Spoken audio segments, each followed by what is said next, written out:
Hello and welcome to a mini episode of Predictocast, the podcast where we predict the plot of a movie we know nothing about. I'm Josh, and with me, as always, is Skinner. Hey, Skinner.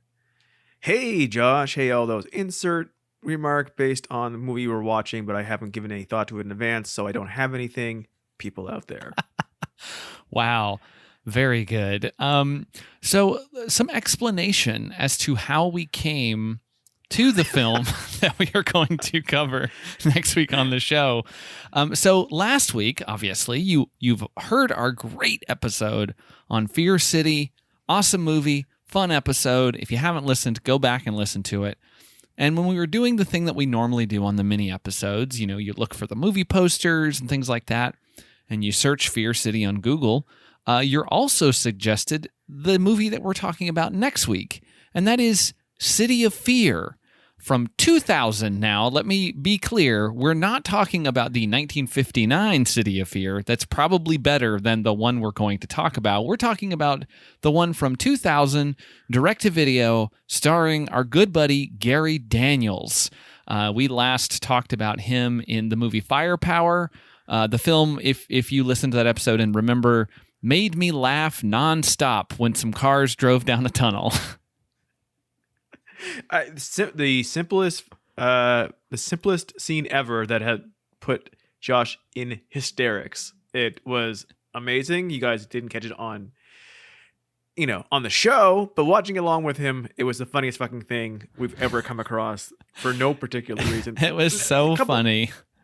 A couple of things about this one. Yes, this is what we're doing this month. We are doing a movie that is just a play on the name of the movie we did last week. We have gotten that low. Yeah. And two, we thought it would be a fun back-to-back. We did, and it's not the dumbest idea we've had. It's not the dumbest. It's close to it, but this is a tradition with the show. But we are. But let's be clear. Let's be clear. Bad. But let's be clear. We're in September, and we always do dumb shit in September. We do, and our listenership always drops in September. It's completely unrelated. I mean, next week we could do a movie based on, Gary Daniels stars in this movie. Maybe next week we do a movie starring Daniel Garys. But this, like I said, like most sequels, this is almost assuredly going to be worse than the original. Is but this a we're sequel? Going to do it anyways. Oh, this is not a sequel. Shut up.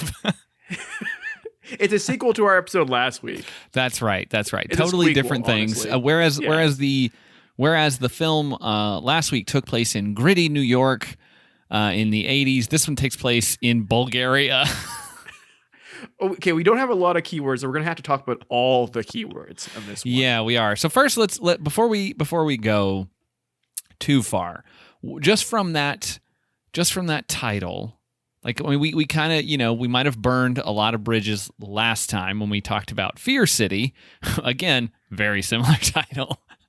But City of Fear does imply, maybe there's we're going to get some more mafia stuff, I think, probably. It's not taking place in New York, but definitely we're going to get some action because we got Gary Daniels in it. I think, if nothing else, we'll get to talk about his ridiculous haircut. I mean, this is a bad haircut. And okay, are we grasping at straws when we talk about the haircuts of the people on the covers of the movies? Yes. But also this fucking haircut. This fucking haircut is bad. This is like Eric Roberts will be looking at this and going like, what the fuck was this guy thinking? It looks like I'm pretty sure in the last time we saw him, he's blonde. It looks fake in this movie. Yeah, it looks absolutely fake. He's got like a dirty blonde ponytail thing going in Firepower. And he's an Australian guy, I think, or a British guy. I believe he's Australian though. So no, he's English. Never mind. And so it'll be interesting to see that. I always like hearing I wonder, okay, so that's a good thing. Is he going to be hiding his accent to appear American, or is he going to be English? I wonder, because if you look at who stars in this and you look up all the posters online and look at everything about this, This was not made for the American market. But No. sometimes some of these movies are made to appear to be for the American market so that it appeals to people in other countries thinking that it is an American movie. Yeah, pretty much everybody in this film, aside from him and maybe two of the leads, look like they might be all Russian actors. Yes, there's one person who is credited as Michael, but their name is actually Mikhail. Yeah, there's a lot of I mean, maybe not Russian, maybe they're Bulgarian, I don't know. But yeah, it's going to be fun to see if he tries to downplay that accent or if he tries to keep it going and lets it just run free.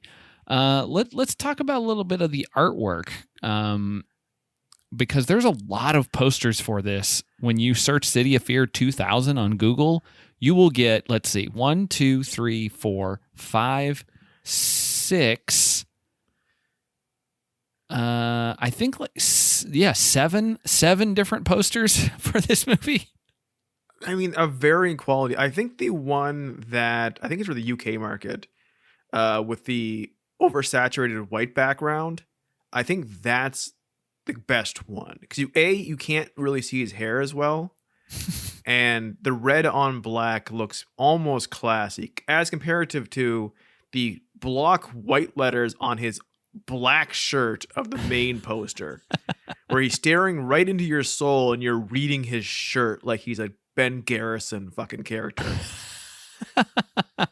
Like, who is this? Oh, that's Gary Daniels of Cities of Fear. I know because it's labeled on his shirt like the A from Alvin and the Chipmunks on Alvin's shirt. Just like I said that I would totally put a Fear City poster on my wall. I would wear a shirt that was laid out like this that said Gary Daniels City of Fear across it. Okay, a couple things about the font work on this one. And yes, I'm going down that terrible. road. It's terrible. Okay, the C looks like it's fucking Pac-Man. It doesn't match the rest of the fonts.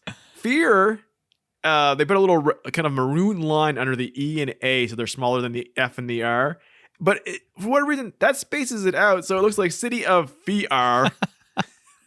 Yeah, the kerning is very bad here. They didn't really put a lot of effort into it. This is just a strange poster in general. It's like I can't really tell what's happening. It looks like he might be 4 feet tall in this poster because it looks like they shrunk his body down. It looks like they drew a body, put a gun in front of it because they needed to be all black, so it's just a fake body, put a gun in front of it, and then put his incredibly tanned head on top of it. I think you're right. I think this is a fake body. I think they drew it because you can't really tell what's happening. In the background, there's like a chateau or something. Which the chateau, there's a mountain, Switzerland. And then I think it's supposed to be an explosion, but it looks just like the sand cloud from one of the Mummy direct-to-video sequels. It is very like they comped together some various building photos, some different resolutions, and tried to make it look like a building collapsing, but they just did a very poor job of it. And I cannot believe that this was used as a poster. It's so bad. I'm like, I'm sure. Wait. I'm going to look at this very closely because at the bottom of this poster, it looks like it says, oh my God. Yeah, I guess they did take this movie to the Cannes Film Festival in 1999. I bet it did better than they hoped because they couldn't have had any hopes whatsoever. It says Cannes 1999 at the bottom. So I don't know if this was the promotional poster for the like screening at Cannes. I have no idea, but I do love that we have found out that basically, which I knew pretty much anyways, like literally anything can be at Cannes. Oh, for sure, yeah. And this is one of those that got a 20-minute standing ovation. 20 minutes. This is brilliant. Like they looked at that poster and like this is at least. I'm sure like, they went in there like, okay, this poster is like 5 centimeters below a porn poster. So like our standards are low, and we were shocked at the quality. And also, like, the entire audience was the Russian cast in this movie, and they were all excited to see themselves on a big screen. I think my favorite one is the City of Fear DVD poster from Hollywood DVD. I love Hollywood DVD because it's as big as they advertise it as big as anything else. Like, it's a thing people would be like, oh, this DVD's from Hollywood. And it's not like I think that Hollywood, this is completely off topic, but I think Hollywood must be one of those things you can put on anything. Like, you must not have to get any sort of rights for that, because I've lost track of how many different businesses I've seen that are called Hollywood whatever, like Hollywood DVD, Hollywood Video, Hollywood Plumbing, and the Hollywood is all laid out like what you might see on the Hollywood sign. So, like, I guess you can just do that, and there's nobody that you have to pay any sort of rights or royalties to, because I see it so often. And this is just another great example. And it's got this poster, this cover art is ridiculous because it's got him in black and white for some reason, holding a gun and looking off. And then there's a tiny version, I'm assuming, of him kicking at nothing. That's pretty good. Yeah, and then I do love a double Daniels. Yeah, and then there's a woman in the background, like holding her neck or shoulders like she's in ecstasy, and then a bunch of fire behind her. And I'm gonna guess that the woman on the cover is not in the movie, is not the main woman lead in the film. I have a theory that this is one of those that they just slapped together with some stock footage. I like that she seems to be taking an invisible clothed shower. Yes. There's one other good poster. I mean, there's quite a few good posters. I'm not gonna lie. Where it's kind of a red theme. Good font work on this one. There's a little target behind City of Fear. We have a tag on this one. Most of them down. This one says "Mercies for the Weak." Okay. And we have him. He's got a fist, and like the title of the movie and his name are in the crook of his fist as he kind of crooks up in that V like he's about to punch someone. And in the middle of that is a picture of, it doesn't look like him, but two people running from an explosion. Yeah. It looks like his fist has caused the explosion and they're running from it. Yeah, that does not look like him. They have that same version of that poster where they photoshopped in a woman holding him. Like her hand is in the crook of his elbow. It's pretty good. There are no less than two posters where he's doing this fist pumping. I don't think it's the same picture, or they just reversed it. Yeah, there's another one that's pretty good of another DVD cover that does have a tagline on it, and it says "Murder, Drugs, Corruption, and One Man's Quest for the Truth." When I go out to Hollywood Video to get a Hollywood DVD, I really want someone to be on a quest for the truth. Maybe one man. I like in that one, his kick has speed lines behind it. Like he's shattering space-time with his kick. Yeah, I'm I don't know. I have a soft spot for early 2000s action movies. I think that Gary Daniels is an accomplished martial artist. Like he does know what he's doing. Like he's not a bad fighter. It'll be, which is kind of all you need to do, and possibly really have a really good connection to somebody who is a crooked producer. Yeah, it'll be interesting to see how he handles himself in this. Like I said, I'm already very curious if he's going to have his accent or not, but because it always seems weird when they make these guys downplay their accent. But since this is probably a direct-to-video thing released only in Bulgaria, it'll be interesting to see if he bothers. But also I'm curious if they're going to say that it's Bulgaria or if it's going to be like New York City. We're just going to have to pretend. The mountains of New York. Well, it's kind of like Rumble in the Bronx, where you see those mountains in the background of that film, and it's like, oh yeah, that's definitely not the Bronx. I like that there's one movie he's in that popped up with this called Delta Force One: The Lost Patrol, and when it was small, all I saw that he co-starred with Norris. I'm like, certainly he didn't do a movie with Chuck Norris. Aaron Norris. No, it's Mike Norris, Chuck's son. Oh, okay. Not Aaron Norris, his brother. His brother. So let's talk about the keywords now. Again, we don't have very many. One of them stands out pretty hardcore, and I'm curious if you can guess which one I'm looking at based on what we can see from the 9 plot keywords. One of our smallest in a while, with the exception of maybe Razor Sharp, which I don't think had any. Yeah. Let me look at this. Sorry, I was looking up the other co-star of that movie, which is Bentley Mitchum, which is Robert Mitchum's grandson. Oh my God! And then he starred in Firepower with Steve McQueen's son, Chad. I forgot all about Chad McQueen. Let's see. Plot keywords. You know what? This movie it only has those 2 taglines. That is really weird because you think this is a movie that would have tons of taglines. Yeah. Which one stands out the most? It's zoo. Absolutely. So are we gonna have a fight scene in a zoo? I hope so. I mean, what animal do you want to see him fight the most? Well, I don't know if he's gonna fight an animal. I feel like he's gonna be one of those things where he he gets followed into a zoo by some bad guys, or he goes into a zoo to sort of escape, and then maybe the animals get free. Maybe a tiger gets free and attacks one of the bad guys and saves him, and he gives the tiger like a thumbs up when he escapes. What if the tiger winks at him? Yes.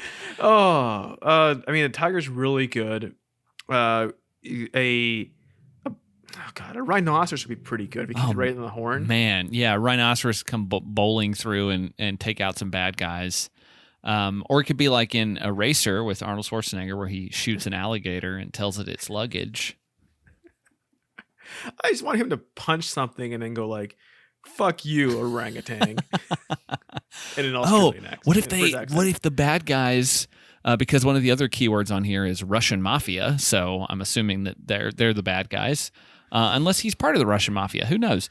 But what if they put him into a zoo and they like try to kill him with an animal, and he does have to fight like a bear or something? He has a Russian bear. You jerk! How dare you talk in stereotypes? God, like what if they lock him in with a bunch of storks?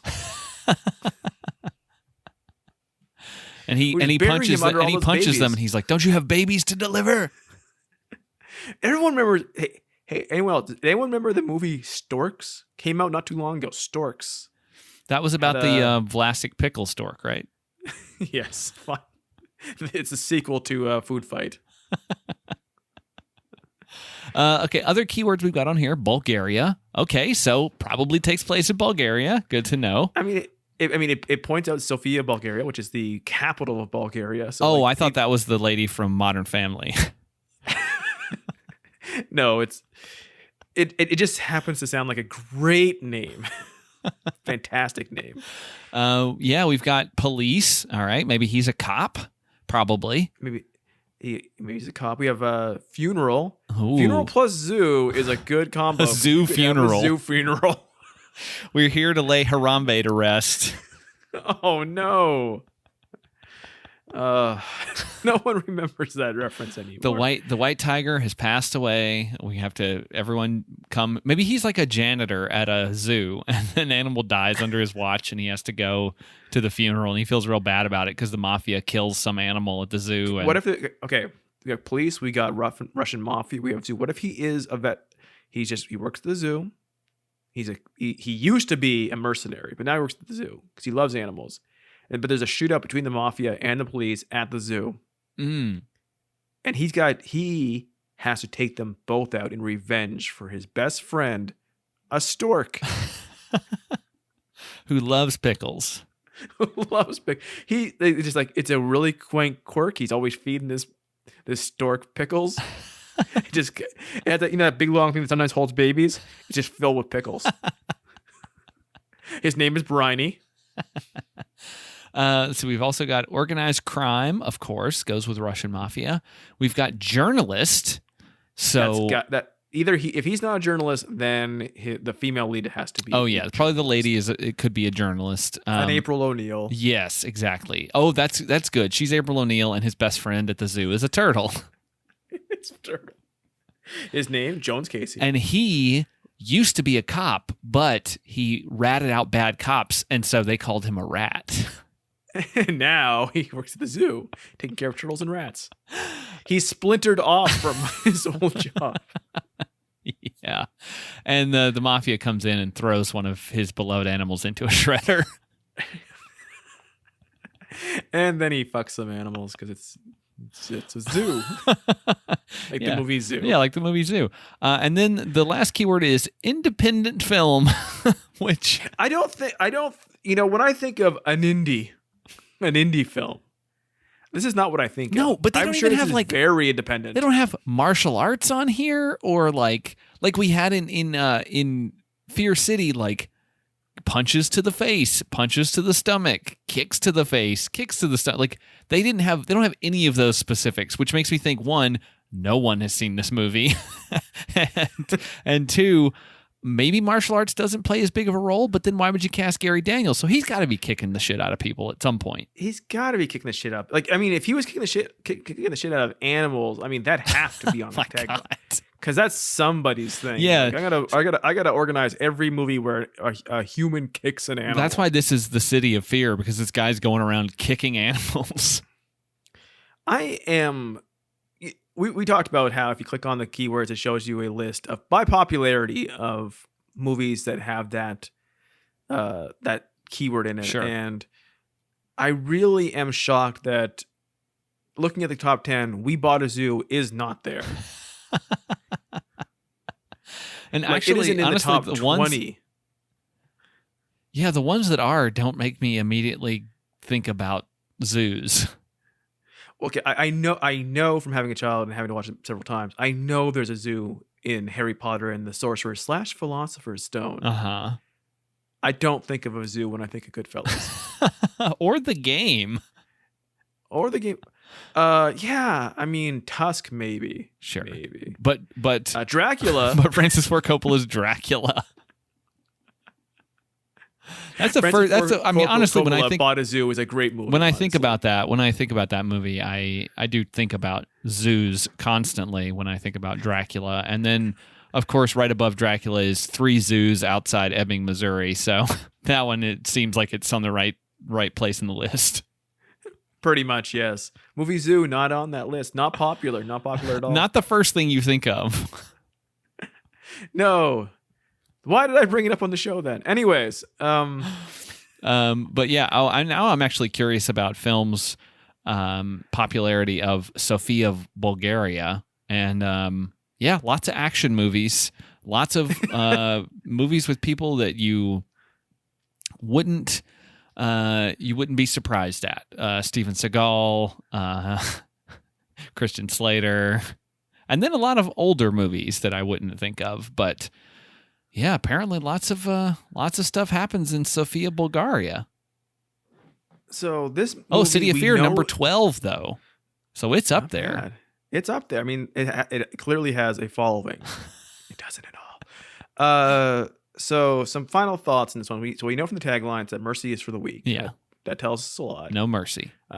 No mercy. There's mercy in this movie? None. No mercy. Not at all. It's not one of the plot keywords. Yes. Fear, yes. City, yes. Mercy, no. No. Murder, drugs, and corruption, and one man's quest for the truth. We don't. So clearly, it starts with murder, goes on to drugs, then corruption, and then one man's quest for the truth. So hopefully, that happens in the first 40 minutes. We get to that quest for the truth. Yeah, so let's hope so. Someone murders an animal at the zoo, plants drugs on the animal to make it seem like it was a drug crime with the animal. Yeah, the animal probably some doing sort of coke. mule. Drug mule. That mule was high on meth. Can't trust it. In a movie like this, does his wife die? Ooh. It seems like these movies love wife death. Oh, I don't know if he might not even be married. Well, he won't be after she dies. That's true. Maybe she's mauled by a tiger. And the zoo is run by the mafia. The zoo is run by the mafia. Mafia Zoo is also... The Mafia bought a zoo is even better than Francis Ford Coppola bought a zoo as far as movie ideas. Absolutely. Well, I think that's probably going to do it for this episode, this mini episode of Predictocast. I'm excited to watch City of Fear, see how a zoo plays into it. I guarantee that we're totally wrong and there's going to be like one scene at a zoo. It's going to make no sense why that's a key word. It just happens to be in Bulgaria and it's in the background of the they Bulgarian walk, zoo in they don't Sofia, even go, Bulgaria. they don't even go to a zoo. They just walk past it. They walk past a bar called a zoo. You don't want to know what happens in there. Murders, drug, corruption, one man's quest for the truth. But mercy in zoo is for the weak. The quest for the truth only happens on Thursdays, though. Ladies get in half price. There's just one guy in there named the Truth. Let's see. Yeah, I think we're maybe overplaying the zoo, but maybe we're underplaying it. We'll find out. Yeah, we'll find out. We'll find out next week. But until then, I've been Josh. I've been Skinner. And we predict you'll join us.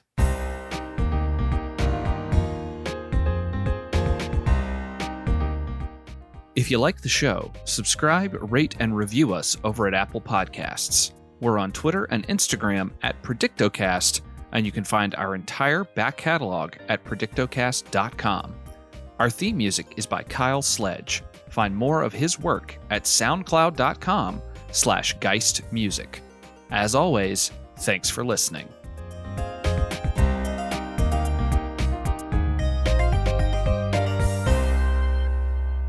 You know, if this movie, which is no budget and no one cares about, did have a porn parody, it would be called Clitia Fear.